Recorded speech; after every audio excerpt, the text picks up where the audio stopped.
No, espere, primero. ¿Listo, Ángela? Listo.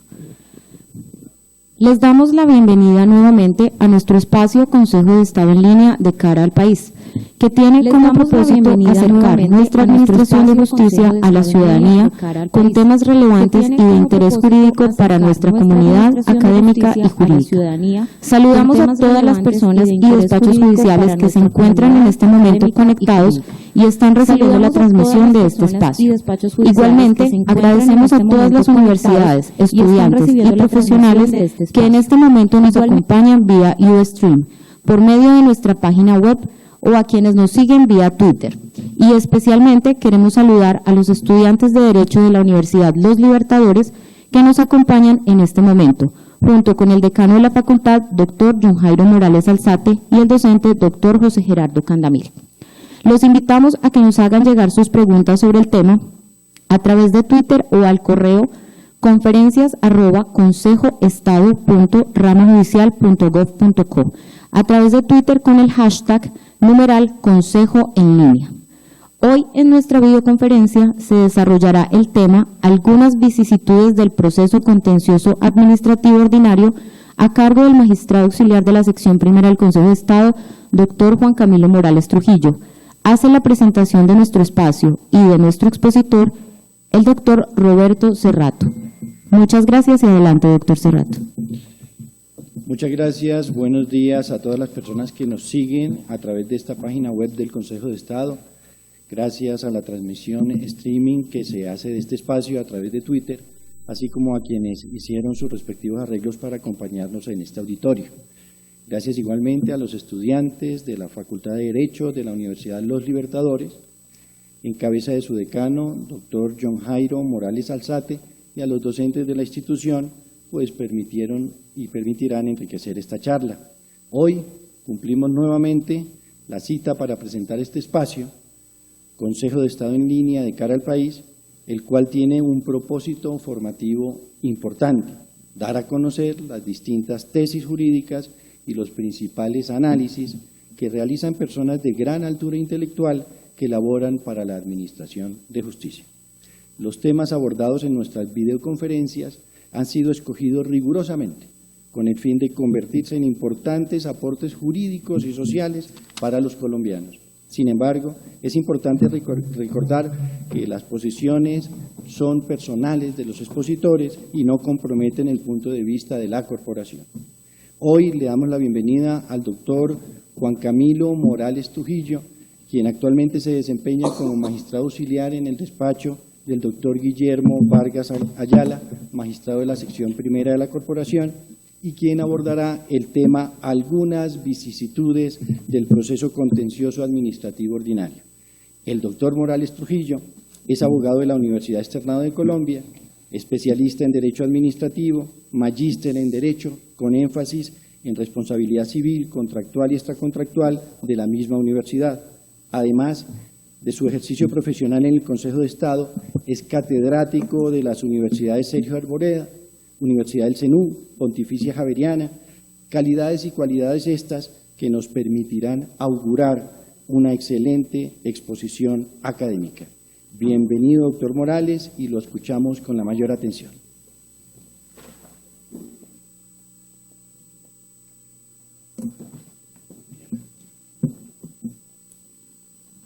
Buenos días, un saludo especial para los alumnos, profesores y decanos de la Universidad Los Libertadores.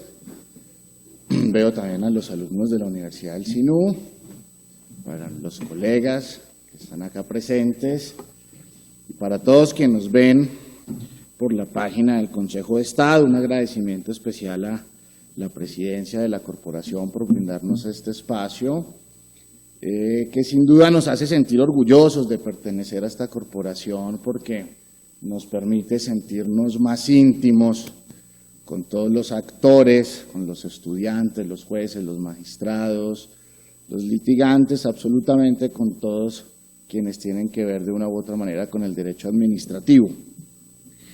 Gracias a todos. En esta oportunidad vamos a hablar un poquito del proceso contencioso administrativo ordinario, lo que De plano descarta cualquier referencia a procesos contenciosos especiales, tanto como el proceso de nulidad por inconstitucionalidad, el proceso de nulidad electoral. Esos son procesos que van a escapar a este análisis.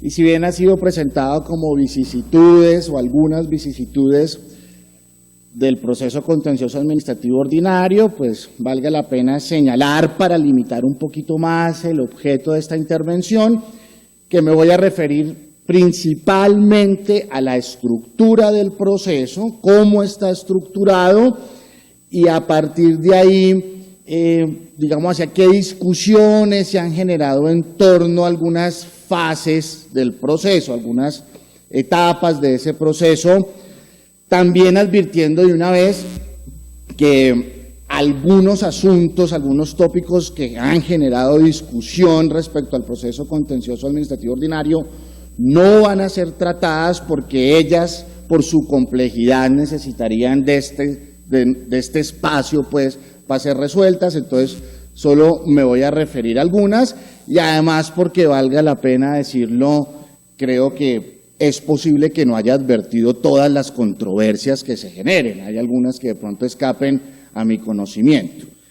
Entonces, en ese orden de ideas, vamos a hablar de las etapas del proceso, de la demanda, la admisión, el traslado de la demanda, la contestación de la demanda. Luego vamos a hablar de la audiencia inicial, luego de la audiencia de pruebas, finalmente de cómo se desarrolla también la audiencia de alegaciones y juzgamiento, y vamos a hacer una pequeña referencia al contenido de la sentencia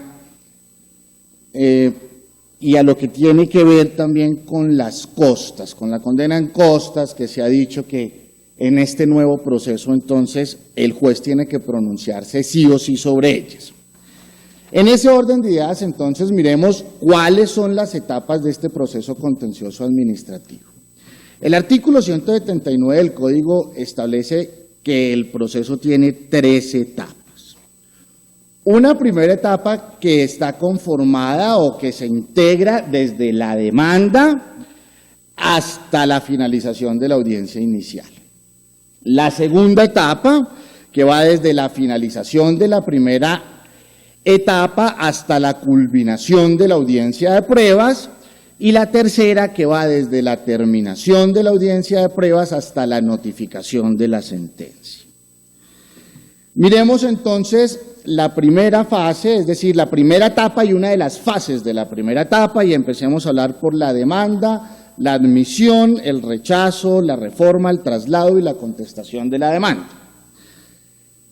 Esta fase, además, valga la pena decirlo antes de hablar de los requisitos de la demanda, es fundamentalmente escrita, y eso además me permite hacer una claridad. Yo no creo que con la ley 1437 hayamos llegado al cúmulo de la oralidad. Eso no es cierto. No es cierto que estemos frente a un proceso oral.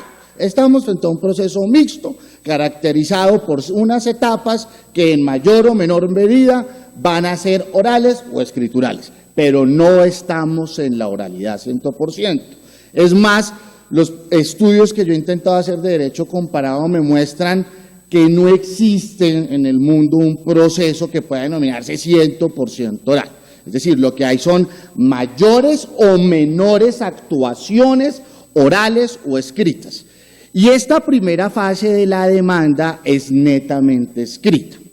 Ahora, requisitos de la demanda. Vean ustedes, el artículo 162 establece cuáles son los requisitos, los componentes que debe tener toda demanda contenciosa administrativa. Y si bien no me voy a referir a todos, voy a hacer alusión a los que yo considero merecen un comentario adicional. Una de las cargas procesales, entonces, que debe cumplirse con la demanda es la designación de las partes y de sus representantes. Y eso, que parece muy sencillo, ha generado una anotación adicional en la doctrina que a mí me parece merece ser comentada. Y es la siguiente, y es si en la demanda se debe designar, establecer, determinar cuál es el representante de la parte demandada cuando esa parte demandada es una entidad pública. En efecto, hay quienes sugieren que cuando la demanda falte a esa carga que impone el 162 del Código, debe ser inadmitida, de suerte tal que si dentro de los 10 días siguientes no se subsana ese error, se debe rechazar.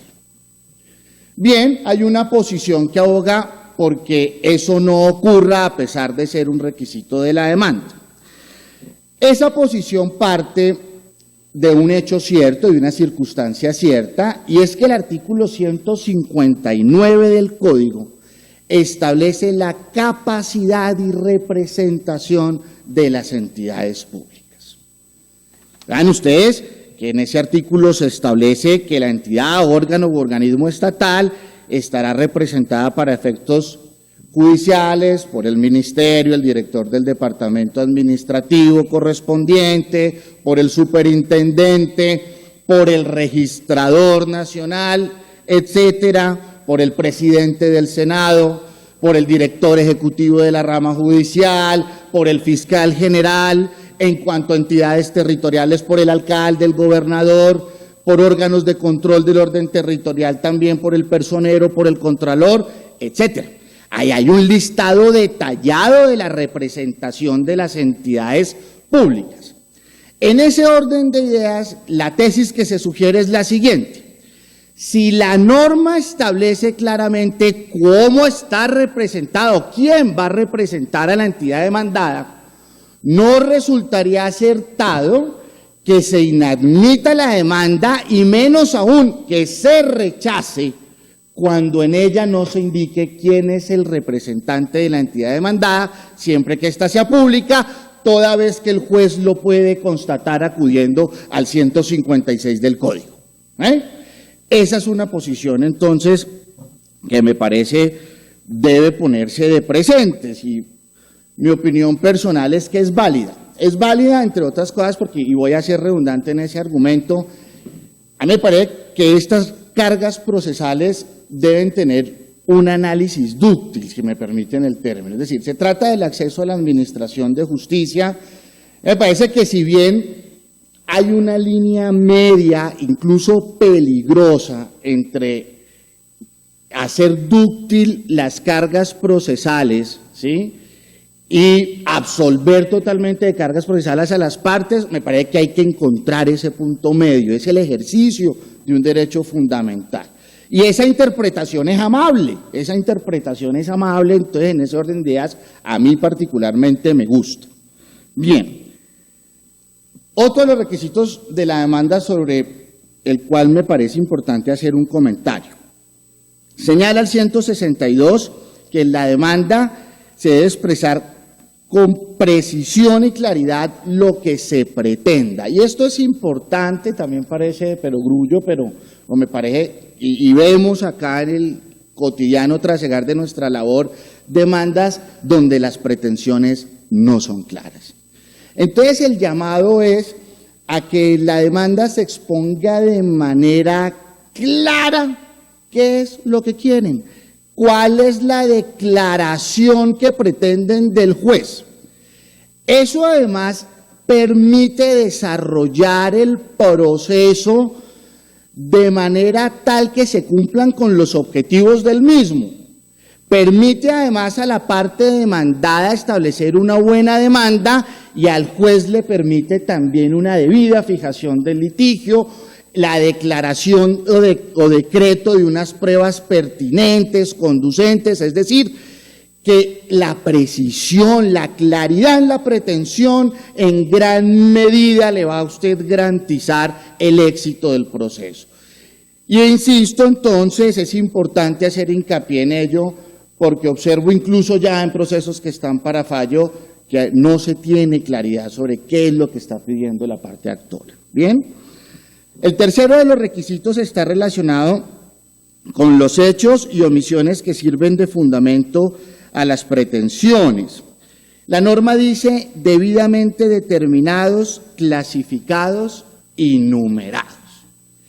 Y eso se ha prestado, en mi opinión, para que se incurra en excesos formales, ¿sí? Lo que llama la Corte Constitucional a eso es un exceso ritual manifiesto. hemos conocido de casos de algunos jueces que han inadmitido e incluso rechazado demandas porque los hechos no están, en su criterio, debidamente determinados, clasificados o numerados. No, miren, la pretensión de esa carga procesal es que los supuestos fácticos que sirven de fundamento al actor se entiendan. Es decir, que todos esos hechos, ¿sí?, que fueron precedentes al ejercicio del derecho de acción se manifiesten de manera clara. ¿Para qué? Igual que lo decía ahora en lo de las pretensiones, para poder trabar la litis de manera adecuada, para poder ejercer el derecho de defensa de manera adecuada, ¿ok? Entonces me parece que aquí no se puede incurrir en rigorismos y inadmitir demandas, por el hecho de que uno no encuentra que están debidamente calificados, numerados, etcétera. Me parece que aquí la reflexión que quiero hacer es tendiente a eso, para que no se incurran esos excesos rituales. ¿Bien? Bien, el cuarto de los aspectos a los que me quiero referir tiene que ver con los fundamentos de derecho, es decir, cuando se demande un acto administrativo se tienen que señalar las normas violadas y el concepto de la violación. Esa carga procesal, ese requisito de la demanda repite de manera idéntica al requisito que se contemplaba en el Código Contencioso Administrativo en el artículo 137, numeral cuarto. ¿Y qué pasa? Ese numeral cuarto del 137 del CCA fue objeto de pronunciamiento por parte de la Corte Constitucional en sentencia C-197, creo que del 98, si no estoy mal. ¿Qué se dijo ahí? Ojo con esto. Se dijo que si bien esa era una carga legítima impuesta por el legislador a quien ejerciera la demanda, eso no obstaba para que el juez de lo contencioso administrativo declarara la nulidad cuando encontrara en el análisis de legalidad del acto que con este se desconocían derechos o garantías fundamentales, ¿sí? Es decir, que si bien no se planteaba el cargo en la demanda, si el juez en el estudio del asunto encontraba la violación de un derecho fundamental o de una garantía fundamental, podía decretar la nulidad. Pues bien, a eso quiero hacer alusión en el sentido de que si uno mira la sentencia de la Corte Constitucional, está más referida al papel del juez que a una carga procesal. Vean ustedes que el planteamiento está llamado a de alguna manera flexibilizar lo que se conoce como justicia rogada cuando el juez se encuentre que mediante el acto administrativo, con la ejecución del acto o la expedición del acto, se están vulnerando derechos fundamentales. Ok. Y otra alusión, porque he visto casos en estos procesos en relación con otro requisito, y es el de la solicitud de pruebas. Hay jueces, compañeros, que consideran que se deben inadmitir demandas cuando no se soliciten pruebas. Ese no puede ser entendido como un requisito de la demanda. Esa es una carga procesal, y quien no demuestre los hechos en que funda su pretensión, pues va a perder el proceso. Pero la demanda no se puede inadmitir porque no se pidan pruebas, ¿ok? Esa es simplemente una carga procesal. Si la demanda no tiene un capítulo que señale pruebas solicitadas o allegadas, pues lo que tiene que entender el juez es que la parte actora considera que el asunto es de puro derecho o que en el asunto, no, según su postura, no tienen por qué practicar pruebas, ¿ok? Pues no se debe inadmitir la demanda por hecho. Y finalmente, una anotación en lo de estimación razonada de la cuantía, sobre lo cual el Consejo de Estado, me parece de manera unánime en todas las secciones, ha hecho claridad, y es que tiene que ver con el juramento estimatorio en materia contenciosa administrativa que está contemplado en el 206 del Código General del Proceso, no aplica. Es decir, en nuestra jurisdicción no aplica. Recuerden ustedes que la integración normativa o la remisión normativa se da solo cuando hay silencio del legislador, cuando hay vacío en la norma. Entonces, aquí no aplica. Y sobre el razonamiento de la cuantía, una anotación adicional. no se debe señalar simplemente cuál es la cuantía, se le tiene que explicar al juez en la demanda y a la contraparte de dónde salió, cuál fue la operación intelectual que se utilizó para determinar que la cuantía es de tanto, ¿ok? Entonces, eso es muy importante para evitar que no se inadmitan demandas porque no se razonó la cuantía o se razonó incompletamente, ¿bien? En lo que tiene que ver también con requisitos de la demanda, ¿hay agüita por ahí, por favor? Gracias. En lo que tiene que ver también con los requisitos de la demanda están los anexos. Uno que ha generado un poquito de controversia y sobre el cual yo, por supuesto, voy a sentar mi posición, y es la copia del acto acusado. Bueno, aquí en consideración, o mejor, en comparación con el CCA, no se exige copia auténtica, sobre eso no hay lío, eso me parece que seguir hablando de documentos auténticos es quedarse un poquito en el pasado, pues ya eso hay que superarlo, entonces sobre eso no hay lío. El problema está en esto, estamos claros con que se debe allegar copia del acto acusado. Sin embargo, hay quienes abogan por señalar que este requisito no puede llevar a la inadmisión de la demanda o, si se inadmite por ello y no se subsana, no se puede rechazar la demanda. ¿Cuál es el fundamento de esa tesis?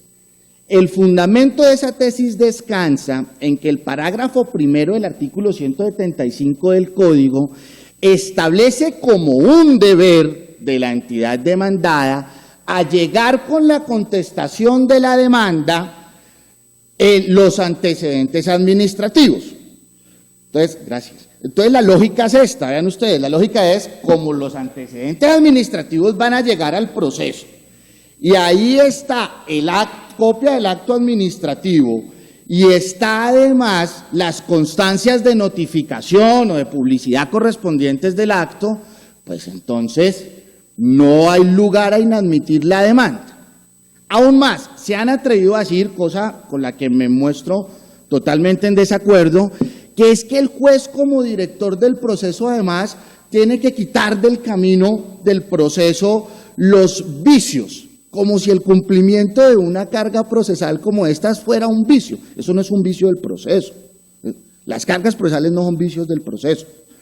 Y además de eso, el 103 del Código señala que quienes acudan a la jurisdicción de lo contencioso administrativo están en la obligación de cumplir con sus deberes procesales. Entonces, ¿qué pasa?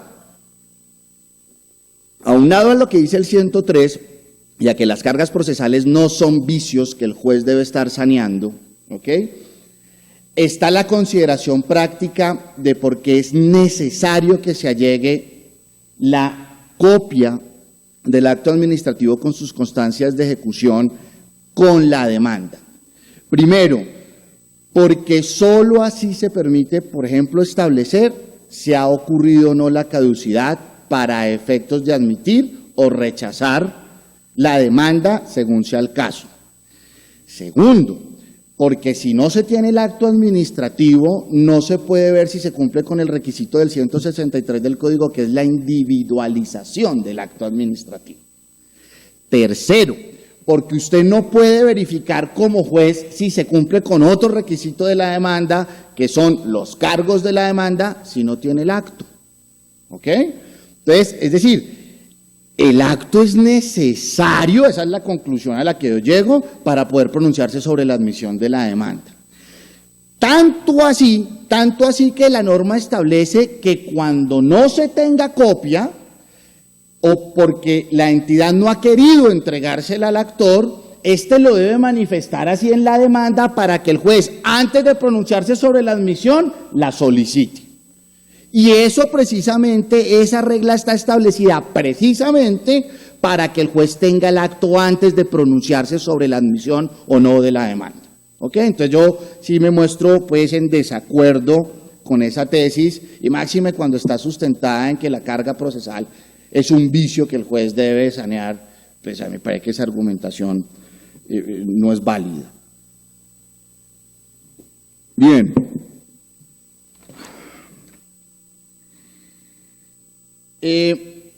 Por último, en lo que tiene que ver con los anexos, una anotación en donde me parece que se puede hacer una integración normativa, me parece útil. Y es en el anexo necesario con la prueba de existencia y representación legal de las personas jurídicas de derecho privado y de las personas de derecho público, siempre pues que no sean la nación, los departamentos o los municipios. Y es la siguiente.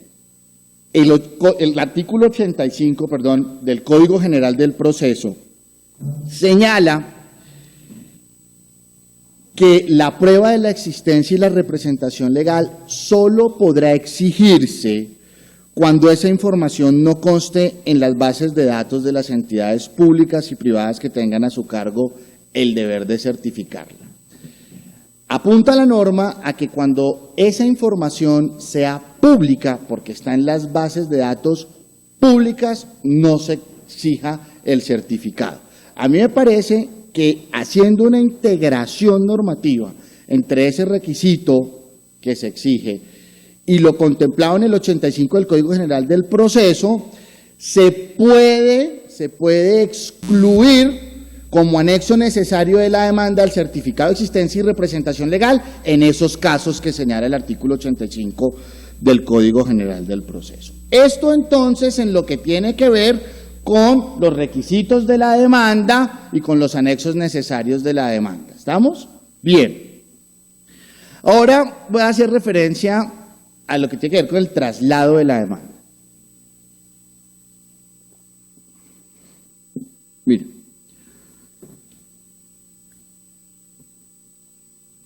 Una de las muchos, pero una de las razones que yo he encontrado por las que se quiso hacer la modificación, la derogación del CCA y contemplar, traer a la vida un nuevo código, eran las muchas dificultades y trabas procesales que se encontraban y que hacían aún más difícil el ejercicio de la jurisdicción, acudir a la jurisdicción, ¿sí? De ahí que la vida útil de un profesional del derecho era un proceso contencioso administrativo ordinario, pues era un poquito mitigar ese tipo de clichés que además eran válidos y tenían un soporte real. Y una de esas talanqueras era la fijación en lista, en el traslado de la demanda. En el Código Contencioso Administrativo el negocio se fijaba en lista y el traslado de la demanda era de 10 días. Incluso no había traslado en estricto sentido, había fijación en lista por el término de 10 días. ¿Qué pasaba? Es propio de la fijación en lista que el término para contestar la demanda corra de manera común. Esto es, esos 10 días se le empiezan a contar a todos al mismo tiempo, pero empiezan a contar además después de que se hayan notificado todos a quienes haya que notificarles el auto admisorio de la demanda. Conscientes de eso, porque podían pasar meses o años en que empezara a correr el término para fijación en lista, el legislador en el artículo 199 del Código abolió la fijación en lista y acudió por la regla procesal del verdadero traslado de la demanda. Es decir, que el término de traslado de los 30 días para contestar la demanda empezaba a correr después de los 3 días de la notificación de manera independiente para cada persona o parte que fuera notificada. ¿Ok? Y entonces así se lograba, fíjense ustedes, se ampliaba el término de traslado a 30 días, antes era 10, pero acudiendo a un verdadero traslado se lograba que fuera más expedita esa etapa del proceso, esa fase del proceso. Bien, pues ese propósito del legislador fue truncado por él mismo cuando expidió el Código General del Proceso y en el artículo 612 de esa norma modificó el 199 del CEPAC. ¿Y por qué digo que lo frustró? Porque si bien no habla de fijación en lista, creó una fijación de lista y acabó con el traslado en la medida en que en virtud de ese cambio, de esa modificación legal, el término empieza a correr después de que se notifique al último de los que se haya que notificar. ¿Ok? Volvimos otra vez al Código Contencioso, pero el escenario es aún peor con la modificación de la norma, porque no contento con eso el legislador creó un término de suspensión para empezar a correr yo no sé ese término qué es, si eso es una suspensión del proceso, no tengo ni idea qué significa procesalmente, cómo poder definir los 25 días de suspensión, de parálisis, porque el término de 30 días solo empieza a correr, no solo después de que se notifique al último, sino que se notifica al último, se suspende 25 días, y después de los 25 días ya empieza a correr el término de 30 días para contestar la demanda. Y todos nosotros sabemos, y a los que no les cuento, que eso en términos procesales es una eternidad. ¿Ok? Entonces, ahí ese comentario que tiene que ver con el traslado de la demanda. Con la reforma de la demanda también ha suscitado gran discusión, incluso al interior de la corporación y de la jurisdicción. Este fue uno de los puntos más álgidos de discusión en el pasado encuentro de la jurisdicción de lo contencioso administrativo. Miren, ¿por qué? El artículo 173, que habla de la reforma de la demanda, señala que debe hacerse dentro de los 10 días siguientes al vencimiento del término del traslado de la demanda. Es decir, pasan los 25 días estos, se notifica el último de los 25 días estos de suspensión, de interrupción, de lo que sea, yo no sé cómo llama eso, los 30 del traslado se vencen y dentro de los 10 días siguientes se puede reformar la demanda. ¿Ok? Dos interpretaciones en ese sentido. Una interpretación que encuentra que si se aplica de manera literal la ley, se pueden violar principios como el de la buena fe, la lealtad procesal y la celeridad.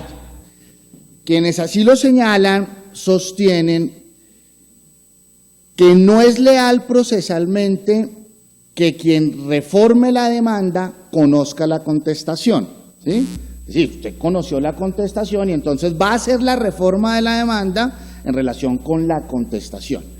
Entonces, señalan que se puede generar un círculo, una práctica viciosa en el litigio contencioso administrativo y que eso es contrario, como les decía, a los principios de buena fe, de lealtad procesal, etc. Entonces, ahí está esa posición que incluso ha sido asumida en ciertos autos por ciertos despachos de la corporación y de los tribunales. Y la otra posición es, no señores, la norma es clara en establecer cuál es el término para reformar la demanda. Es decir, la oportunidad está dentro de los 10 días siguientes al vencimiento del término del traslado. No invente, señor juez, más o menos.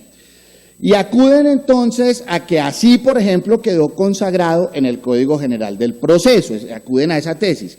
Porque en el Código General del Proceso se contempla la posibilidad de que cuando usted le plantean excepciones previas en la contestación de la demanda, vencido el término, entonces usted reforma demanda y subsana, ¿sí?, las circunstancias que dieron lugar a la propuesta de excepciones previas y en consecuencia el juez tiene que declarar en la audiencia inicial que quedaron subsanados los hechos de excepción previa. Miren, eso depende de la concepción que uno tenga del proceso y de lo que son excepciones previas. Yo no voy a dar mi punto de vista porque ayer precisamente me mostraron un auto al que no puedo hacer referencia porque no se ha decidido, pero que tiene unos argumentos muy poderosos y que parten además de cuál es el concepto de excepciones previas, ¿sí?, que dan lugar a pensar que la interpretación más adecuada es como está en la ley. Es decir, que se puede reformar la demanda dentro de los días siguientes. Esto además lo estoy haciendo de manera pública porque hay uno de los autos de esos es de mi jefe. Bueno, vamos a ver qué pasa, pero yo creo que me están convenciendo, pues yo era de la otra tesis, lo tengo que aceptar, y me están convenciendo con que la ley quedó bien en ese sentido, porque como les digo, parte de cuál es el concepto de excepción previa, y eso me convenció. Ok, eso es lo que tiene que ver con la reforma de la demanda. Hablemos entonces un poquito de audiencia inicial, objeto, y qué pasa más o menos en la audiencia inicial, porque les decía, la primera etapa va desde la demanda hasta la finalización de la audiencia inicial, y entonces Ya vimos qué puede pasar con la demanda, los requisitos, admisión, rechazo, reforma, traslado de la demanda, y ahora vamos a hablar entonces de audiencia inicial. Pues la oportunidad fácil se fija por auto que no es susceptible de recursos dentro del mes siguiente. En los intervenientes, quienes deben intervenir en la audiencia, a quienes les está forzosamente obligado ir a la audiencia, pues tienen que ser los apoderados de las partes, ¿ok? Los demás si quieren no van, pero los apoderados tienen que ir. ¿Se puede aplazar la audiencia? Sí se puede aplazar, solo por una vez, y se tiene que realizar dentro de los 10 días siguientes, de oficio o a solicitud de parte, por las razones que el juez considere pertinentes, discrecionalidad del juez en ese sentido.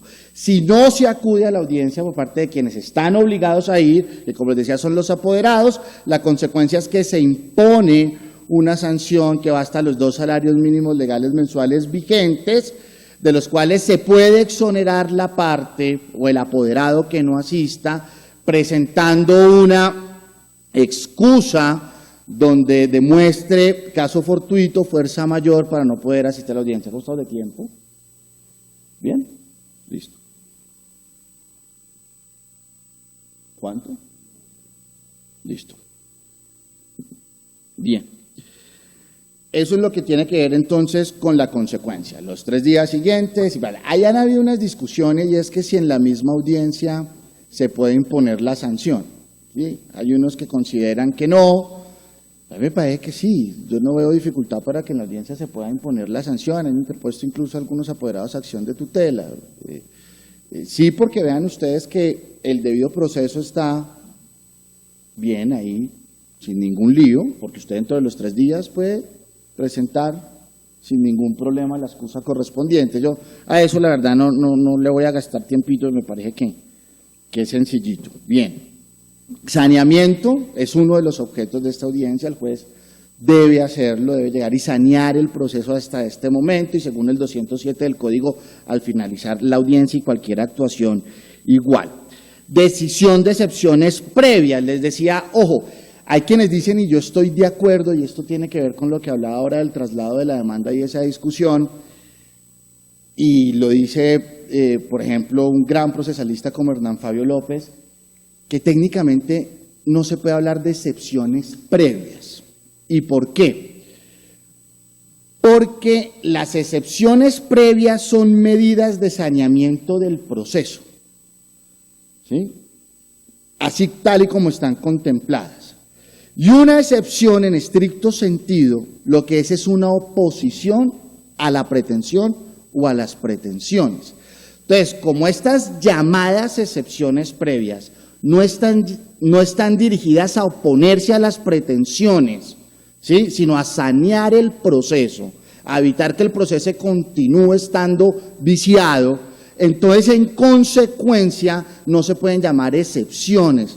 Esos son más bien impedimentos procesales, pero no excepciones. Eso es determinante para decidir el tema del traslado de la demanda que ahora les comentaba. Entonces, hay que partir de eso, pero además acá se pueden resolver mixtas.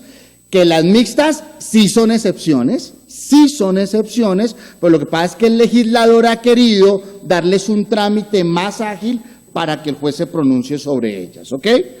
Entonces, aquí se deben resolver, por supuesto, la oportunidad para proponerlas es en la contestación de la demanda.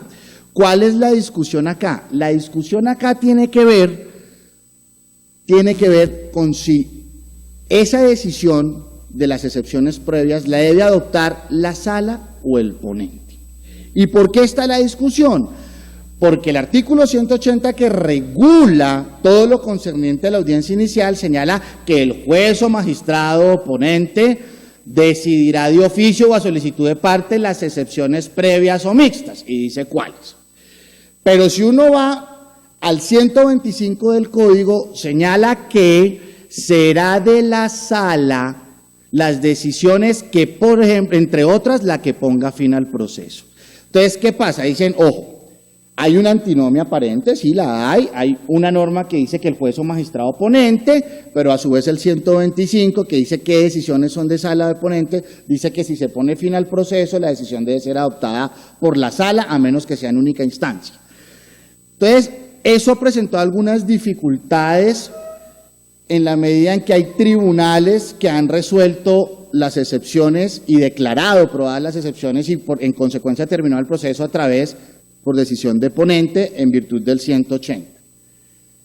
Ahí yo me parece que la discusión tiene que darse o puede mejor solucionarse la antinomia acudiendo a cuál es la norma especial. ¿Cuál es la norma especial ahí? ¿El 180 o el 125?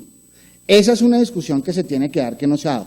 Porque con lo que no estoy de acuerdo es que el auto de la sala plena que decidió es el precedente que resolvió el tema. ¿Y por qué no estoy de acuerdo con eso?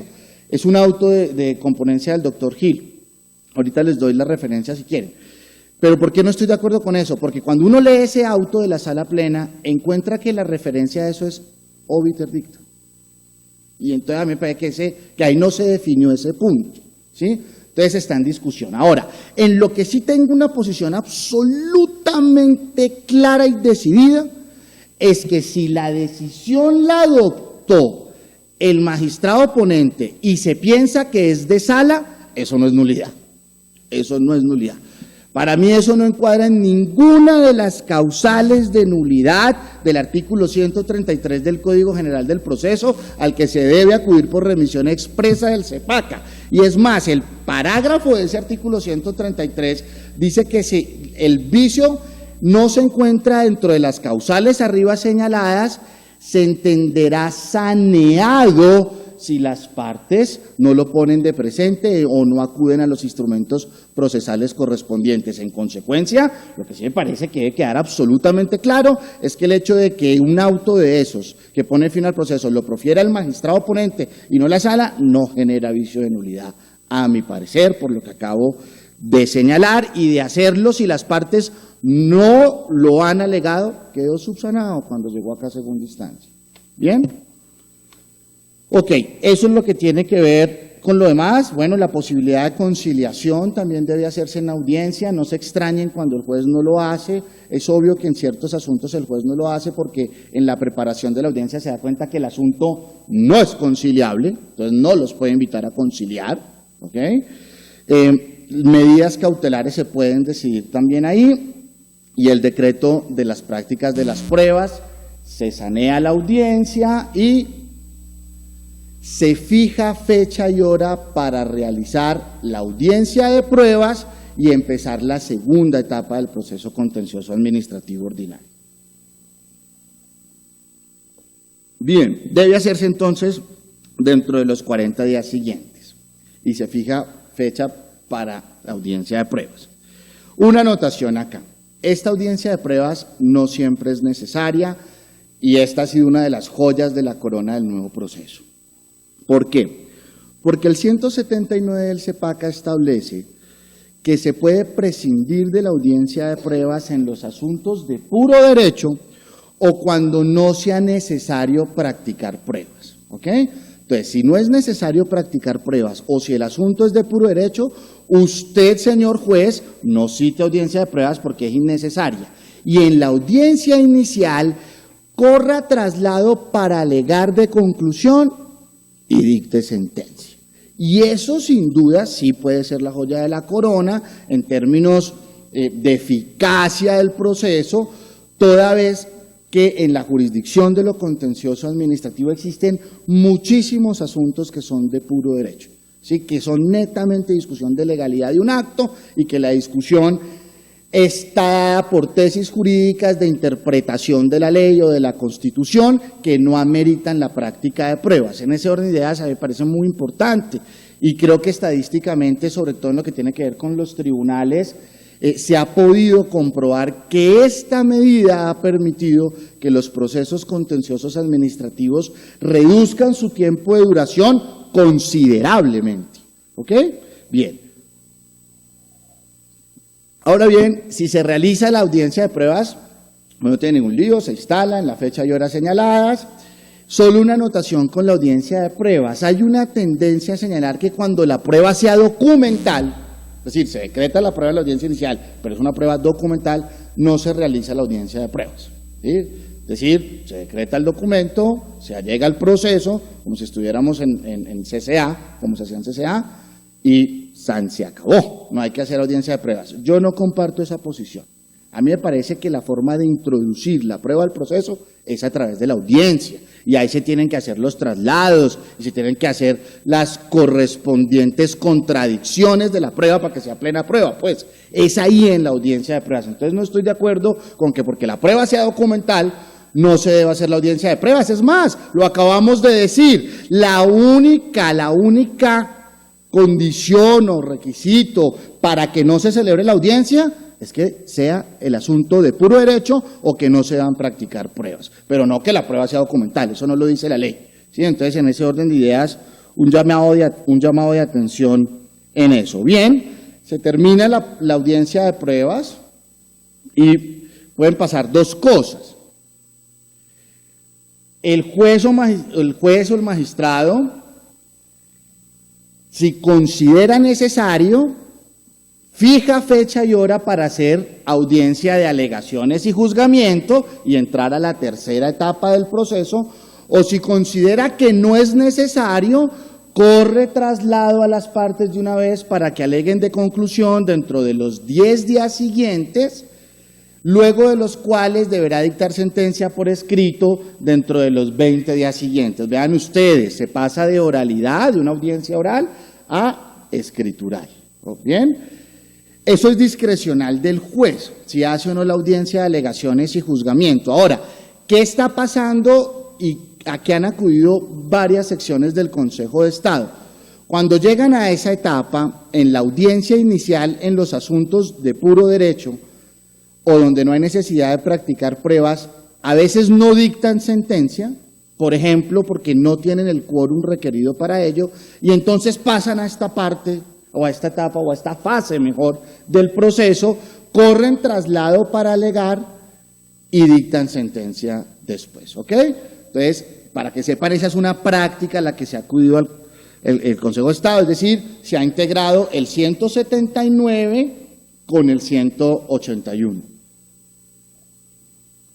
Con el 181 del Código. Bien, ahora, si se hace la audiencia de alegaciones y juzgamiento, pues en la misma audiencia se corre traslado para alegar de conclusión por un orden que establece la ley. La ley establece que es por un término de 20 minutos, pero me parece que eso es discrecional del juez. Hay asuntos donde 20 minutos para alegar de conclusión será muchísimo tiempo y habrá otros donde será muy corto el tiempo, pero es que eso el juez lo puede determinar en cada caso concreto.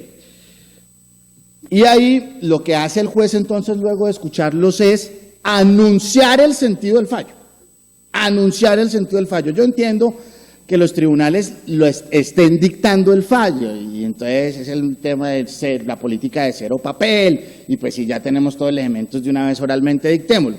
Pero en estricto sentido lo que dice la norma es que usted debe dictar es el sentido del fallo, es decir, voy a negar las pretensiones o voy a acceder a las pretensiones de la demanda.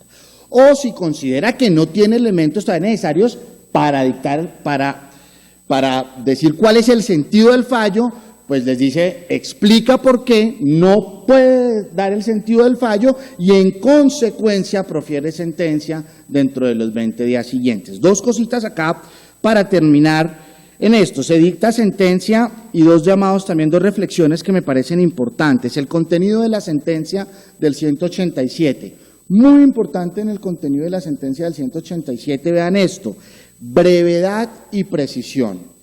Una de las cosas importantes de este código y sobre la que creo que se va a hablar en estas videoconferencias es que introdujo, sin lugar a dudas, de manera más, por lo menos positiva y no jurisprudencial, la disciplina del precedente judicial. Y si hay algo que dificulta la disciplina del precedente judicial, son las sentencias extensas y llenas de obiter dicta. El llamado entonces desde el legislador es la brevedad y la precisión en la sentencia. Esa es la primera reflexión. Y lo segundo, lo de las costas, porque el 188 del Código establece que en la sentencia siempre se pronunciará el juez sobre las costas, a menos que se haya debatido un interés público, que se ha entendido como en aquellos asuntos donde se ha ejercido un medio de control público, como la nulidad electoral o la simple nulidad o la nulidad por inconstitucional. inconstitucionalidad. En los demás casos, entonces, el juez deberá pronunciarse sobre las costas. Y esto es muy importante. Ya no se debe tener en cuenta la actitud o el comportamiento de la parte vencida en juicio para condenarla a uno en costas. Recuerden que antes lo que se tenía en consideración era si había actuado de manera temeraria, dilatoria. Ya no, ya es objetivo. El único requisito, entonces, es que esté demostrado en el expediente que se hayan causado. Entonces, vean ustedes, aquí muy a vuelo de pájaro hemos querido dejar un panorama de cómo está consagrado el nuevo proceso contencioso administrativo, cuáles son algunas de las vicisitudes que se han presentado en referencia a él. Yo particularmente creo que este es un proceso amable, pero creo que todos nos tenemos que sintonizar para efectos de lograr lo que el legislador quería. Ha sido un gusto, muchas gracias.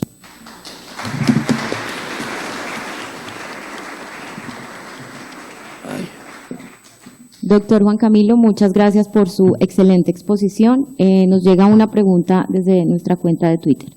Es la siguiente. Si no se incluyen adecuadamente las pretensiones en la demanda, pero tienen mediana claridad, ¿podría subsanarse dicho requisito en la audiencia inicial al realizar la fijación del litigio? Depende. Es decir, si el juez no se dio cuenta y la admitió, partamos de eso, porque hay audiencia inicial, y se da cuenta en la audiencia inicial, es decir, está preparando la audiencia inicial y dice, estas pretensiones no están claras, yo creo que se puede subsanar, porque como veíamos, ese es uno de los objetos de la audiencia inicial. Incluso nos ha pasado en la práctica, por ejemplo, que no se ha llegado copia del acto administrativo, y nos damos cuenta cuando estamos preparando la audiencia inicial.